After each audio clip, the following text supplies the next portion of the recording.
Okay, real quick, I will go ahead and introduce myself. My name is Kiana Akazawa Tate, but I just go by Miss AT because that's kind of a mouthful, right? I'm from Seattle, Washington area, so girl, I feel your feels with, mass mandates and stuff like that. Glad I wasn't in high school at that time. I can only imagine. I moved here in like 2017, but then I spent a year and a half in Japan. So I do speak some Japanese. It's a good country. Like, I do recommend to go visit at some point in your lives.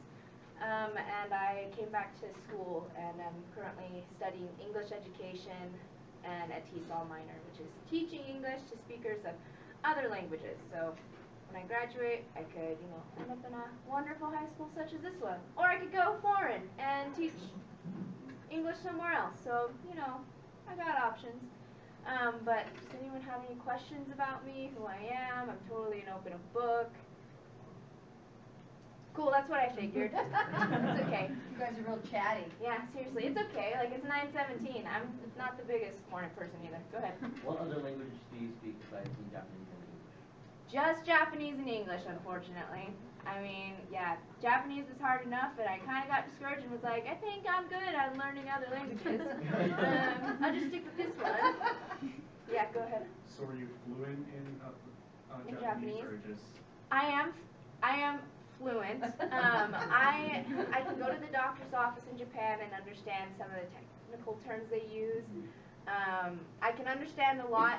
Speaking is a little harder. I can keep a conversation going. I can go into like a public school setting and understand what's going on there. It does. Yeah. Okay. Kanji is like more complicated Japanese. I can read the basics of those, but the more complicated it gets, I'm like way over my head. Way over my head. So you could read like signs. Yeah, and then they do have get around. Yeah. If I make it through the train stations, guys. Okay, like if that doesn't She's say fine. anything, like She we're can find fine. a bathroom. She's good. Yeah, see that's the major one. My first goal was So I like, felt in Mexico. Where's the bathroom? Other than that, I'm fine. yeah, seriously, that's all I need to know. Everything else, grand. Anything else? Cool. Okay, so we are gonna go over satire. Let's see if I can start this, hopefully. Wow, this mouse is struggling. Oh, that's a bummer. Let's see if I can I open it? Well, it's super itty bitty. Can I log into my... You can open a new tab, and you can try. I didn't know what else to do with it, so yeah, go ahead. Let's just see if it'll let me open it with my... Hello, don't look at my... She does a monster. I didn't get a hot shower, people. I needed a monster. Hey, there are no judgments here because I'm cranky with a hot shower in the morning, so I can't imagine what I'd be like if I got a cold one. I think my son actually was going to go and get it with us. While I'm signing in, does anyone know the basics of satire? If I recall correctly, it was going over taking a normal subject and applying it through more somewhat it can be viewed as comedic. That's my main knowledge of it and how it. Awesome, and it was Ian, right? Yeah. That's pretty much on spot. Let me see if I can do this because it's asking me to verify my account because apparently I don't know who I am. Technology, you gotta hate it. I know, seriously, not my favorite thing. Dun, da, da, da. All right, yay!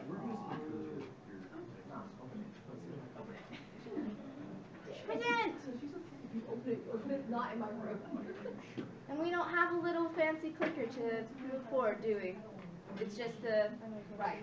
Oh, bummer. That's okay. I mean, let me turn the speaker off for you, too. Okay, cool. Ian, do you want to go ahead and re-say what you said about satire? It's pretty on the spot. Okay. Satire takes a certain issue, either very serious or very more lighthearted tone, and then applies it through a comedic lens to see it from a different point of view. Right. There is different types of satire, but the main one is it's taking sometimes a serious topic, sometimes just a different point of view, and putting a spin on it so that it's kind of a funny ha-ha instead of a, ooh, this is a dark topic. So I do have the definition up here. If you guys do want to write it down, that's fine. If you want to put it in your own words, that's perfectly great as well. But up here it says, satire is the use of exaggeration, irony, humor, or ridicule to point out the shortcomings or even vices of society or an individual. It's a method to criticize and expose flaws in ideas, individuals, and groups of people. Basically, it makes criticism approachable through humor. So things that you would be a little more, I don't want to say uptight about, but a little more of a sensitive topic, satire is used to kind of make it a little more approachable, a little more funny, a little more comfortable to talk about, right? So I'll wait till I see a couple more pencils go down before I go ahead and go to the next slide. Also, I had a picture in there, didn't like it, deleted it, and then I didn't add a picture. So now you just got a fake little cloud and grass hills to look at. So enjoy your view.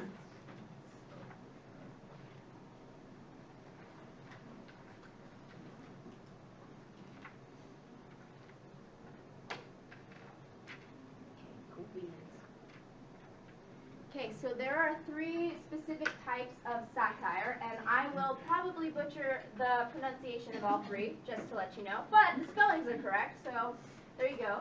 So the first one is Horatian. This is the one that we kind of see in SNL skits, media, think YouTube videos. These are the ones that are like more approachable, less sensitive topics because they make it a little more of a funny. That's why I put a little ha-ha emoji here, because it kind of emphasizes that idea. It says satire aimed at flaws in humans rather than societal issues. Its primary goal is often to change based on relatable topics rather than to educate on larger issues. The second one is Juvenalian. This satire is to expose flaws, injustices, or other problems in society or a group of people. It's more serious in tone than the Horatian satire. That's why I kind of put this little picture, because like, ouch, you might get a little, I don't want to say butthurt, but you might get a little sensitive about the topics that they're approaching. And the last one is Metapian. This satire targets people's attitudes specifically. It's similar to Horatian satires, is it's focused more on an individual, but the serious tone is more equivalent to this Juvenalian approach. If you want to take a second and look at that, write down, you don't, again, does not have to be word for word. In fact, I encourage you to put it in your own words, because then you'll be more able to recall that information than rather than just be like, yeah, Miss AT put this out on the board. It must mean it's perfect. It's not. It's my wording. You guys have your own minds, so put it in your own wording.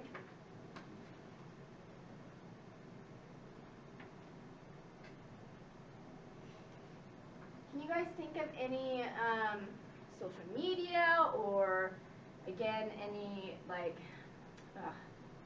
I don't know, do you guys keep up with news? I personally don't, which is a flaw on my part, but can you think of anything out there in the world that uses satire to approach you guys as 18-year-olds, 17, 18-year-olds in high school? There's an entire YouTube channel just called Overly Sarcastic Productions that goes over different books and stories and histories with a Horatian tone. Oh, I love that. Yeah, and if you could tell me your name before you answer my question, because it's great to see the fronts of your faces instead of the backs of your head, so like, I kind of want to put a name to the face, right? Okay, my name's Annie, and then we just watched Mr. Smith Goes to Washington and Government, and so I think that like shows more of the Juvenalian, because it shows like the corrupt leaders of like Congress and stuff. Oh, okay. But it kind of put a funny view on it. I think I've heard of that. I don't know if I've watched it, though. Yeah. Okay, the Name. Huh? Name. Oh, Jared. Jared. The Daily Show of Trevor Noah. Yeah, he does. Yeah, he does tend to use a lot of satirical material in his show. Yeah. Anyways, would you the Juvenile sentences? Listen, I just said I don't know the pronunciation very well. Is the middle one, would that go with like political cartoons? I think so. That's what I think as well. Like there's also what are those called? Caricatures. You know, when they're emphasized like specific portions of people's bodies. That would probably also fit within that middle section. Okay. The pencils are down. That's good. That means I can go to the next slide. Wait, can you wait one more second? I will wait one more second.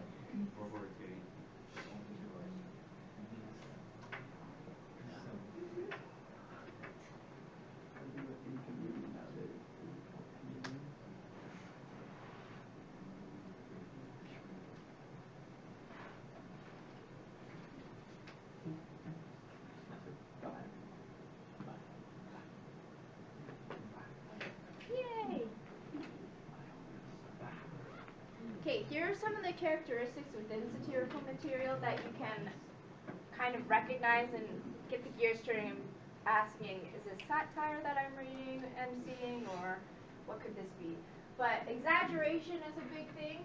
I already mentioned caricatures, you know, those like portraits of people that have maybe some of their facial features exaggerated to make bigger or maybe smaller, things like that. It makes a situation or person look better or worse than they are by overstating or understating certain characteristics beyond reality. So it's overblown or it's like super small and not emphasized at all.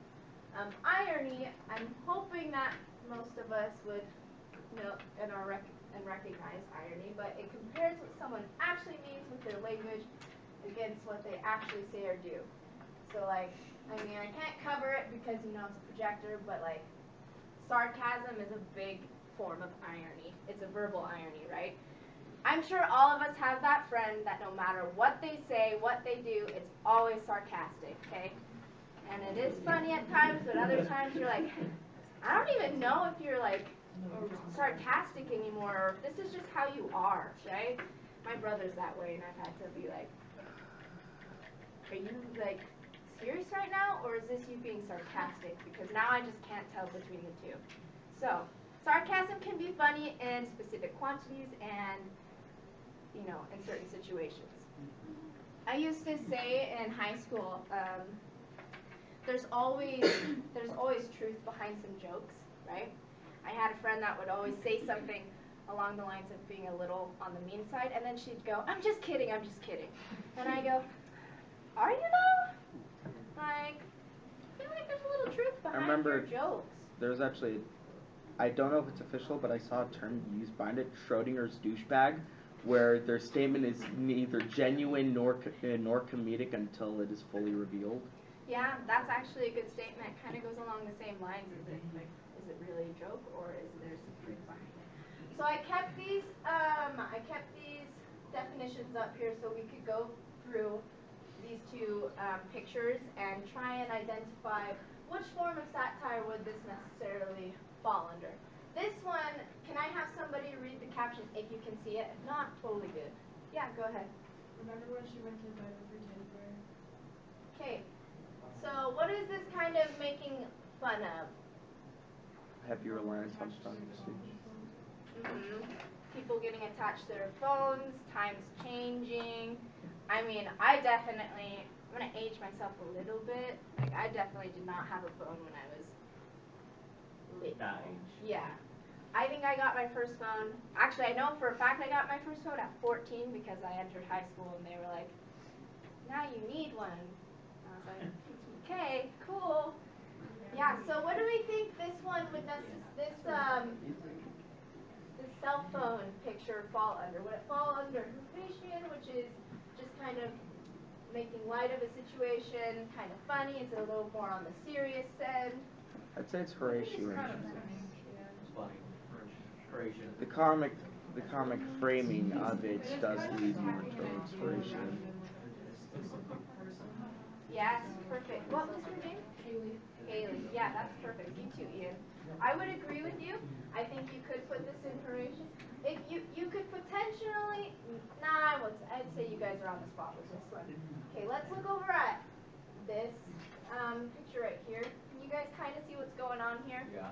Can somebody describe like what they're seeing in this picture?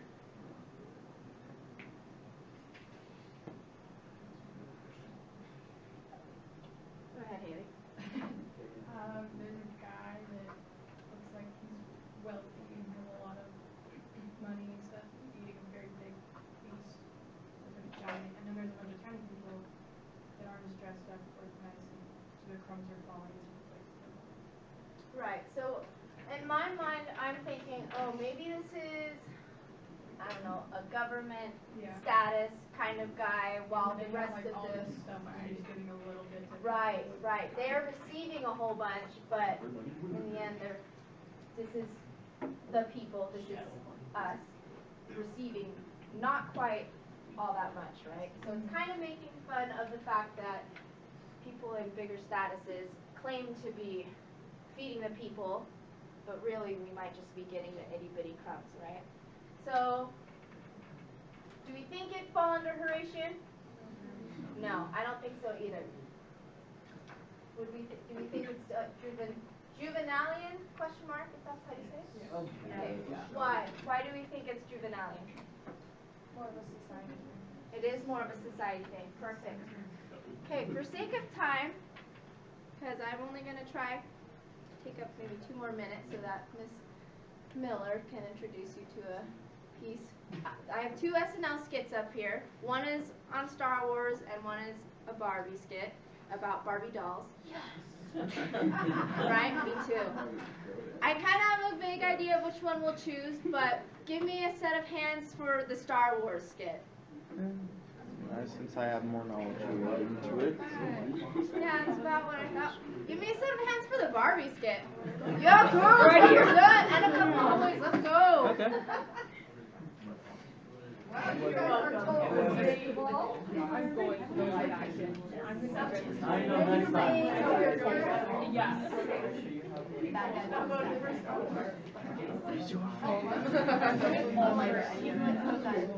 Who says you have to spend more on skincare to get results? I kind of Because it's YouTube, we have to watch a ad. Starting with Yeah, YouTube not Premium, you can get no ads. Our little girls can go as far as their imaginations will take them, like outer space, Liftoff! the streets of Paris, Bonjour! or a magical world they created all on their own. This is how you get to the castle. And to show just how far we've come, Mattel is proud to introduce President Barbie, the first Barbie Commander-in-Chief. Oh, neat. Oh, don't you want to play with her? She's a girl, just like you. Yeah, but girls don't have to play with dolls. We can play with whatever we want. That's true, you don't have to play with dolls, but it would be great if you played with this doll right now. I like Legos. I like Legos. That's what you sound like. President Barbie even comes with accessories like sunglasses and a smartphone with Snapchat. Do you like her now? Huh? Do you? Feels like she's trying too hard. She is trying hard, because there used to be a time where Barbie couldn't even be president. I wasn't alive then. Good for you! I just don't like her. She's too stiff. I bet you would like President Barbie if she smiled more, too. Yeah. Wow, you really don't get it, do you? Hey, do you know what would be fun? If we play with that old broom over there.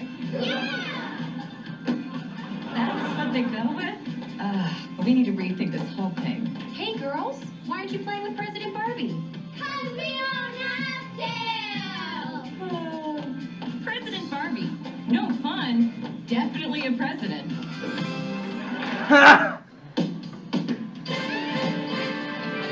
Oops, sorry. Oh my gosh, this mouse is the end of me. Really fun. Okay, what do we think about that Barbie SNL skit? Probably the best. What are they getting at here in this skit? What are they making fun of? What is the satire here? pandering to specific audiences. That's the whole point where it's like, oh yeah, we made this President Barbie for girls, even though the point of expanding a broader audience. Right. These little girls were like, we don't have to play with dolls, but the ad itself was like, but this is what it's about. Like, you're supposed to play with dolls. I guess you don't have to. Like, girls now, like, we don't have to play with dolls. We don't have to be the president. We don't have to be all these other things. And we can choose to play with whatever we want to do. Like Legos, we can choose to become what we want to become, and that's kind of what they're focusing on, right? SNL is one of the biggest, I don't know, not media, shows, I guess, that primarily uses satire in almost all of their things. Our last thing is, does anyone know who Jonathan Swift is? I swear I've heard his name before. That's better than me in high school. That's okay. If your answer is that guy on the board, your answer would be correct. That is Jonathan Swift. He was an Anglo-Irish author who is best known for his satirical work. So he was a pro in using satire, right? In a lot of his works, he used the pseudonym Isaac Bickerstaff. Why you would go from Jonathan Swift and choose that name, I couldn't tell you, but that's okay. And Miss Miller will actually be going over one of his most known works, which is called The Modest Proposal. And it does fall under Humanitarian satire, but I think that'll probably be tomorrow since we've got about 2 minutes in. But I thank you guys for letting me be here, and also you'll hear from me in 2 more times probably within the next 2 months or so. But I appreciate you guys. Hey guys!